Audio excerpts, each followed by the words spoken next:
In the past 100 years, as these super technologies have been developed in the West, the smashing of atoms, the invention of radio, television, computers, immunology, so forth and so on, data has been arriving about the practices of Aboriginal cultures all over the planet, that they dissolve ordinary realities, ordinary cultural values, through an interaction, a symbiosis, a relationship to local plants that perturb brain chemistry. And in this domain of perturbed brain chemistry, the cultural operating system is wiped clean. And something older, even for these people, something older, more vitalistic, more in touch with the animal soul, replaces it, replaces the cultural operating system, something not determined by history and geography, but something writ in the language of the flesh itself. This is who you are. This is true nakedness. You are not naked when you take off your clothes. You still wear your religious assumptions, your prejudices, your fears, your illusions, your delusions. When you shed the cultural operating system, then essentially you stand naked before the inspection of your own psyche. Desmond Morris called it the naked ape. And it's from that position, a position outside the cultural operating system, that we can begin to ask real questions about what does it mean to be human, what kind of circumstance are we caught in, and what kind of structures, if any, can we put in place to assuage the pain and accentuate the glory and the wonder that lurks waiting for us in this very narrow slice of time between the birth canal and the yawning grave. In other words, we have to return to first premises.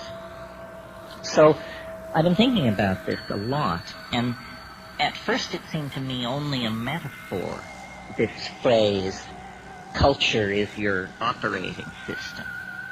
But because I travel around a lot and get that jolting experience frequently of, let's say, leaving London on a foggy evening and arriving in Johannesburg 14 hours later to a sweltering day in a city of 14 million on the brink of anarchy, I get to change my operating system frequently. And so I notice the relativity of these systems. And some work for some things and some for others. For instance, if you are a positivist, if you're running Positivism 4.0, you can't support UFOs. Positivism 4.0 does not support UFOs. If, on the other hand, you're running your Rancha book 5.1 as your operating system, UFOs and a number of other things can get in through the door. That is what we would technically say is a more tolerant operating system, or its plug-in support special effects denied the positivist. Well, it's fun to think this way because it shows you that you don't have to be the victim of your culture. It's not like your eye color or your height or your gender.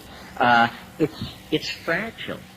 It can be remade if you wish it to be. And then the question is, well, how does one download a new operating system? Well, first of all, you have to clear some space on your disk. The best way to do this is probably with a pharmacological agent. You think of some while I have a drink of water.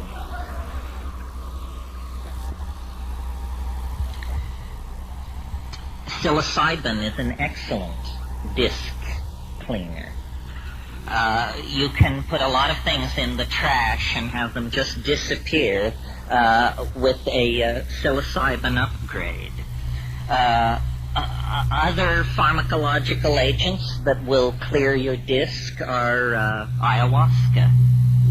And of course, These are gentle clearings of the disk, which take 5, 6, 7 hours.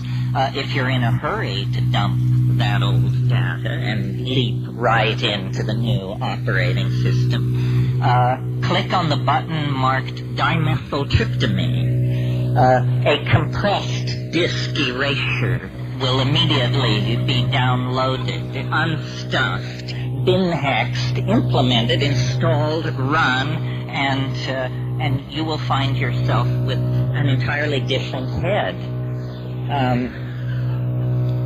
Now, shamans have always known, though they may not have used the kind of language I'm using here, shamans have always known this trick. What trick?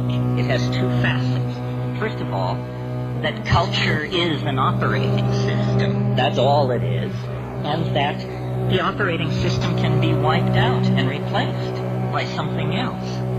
So, in essentially, what's going on among shamans and those who resort to them for curing and counseling and so forth is somebody's running a slightly more advanced operating system than the customer.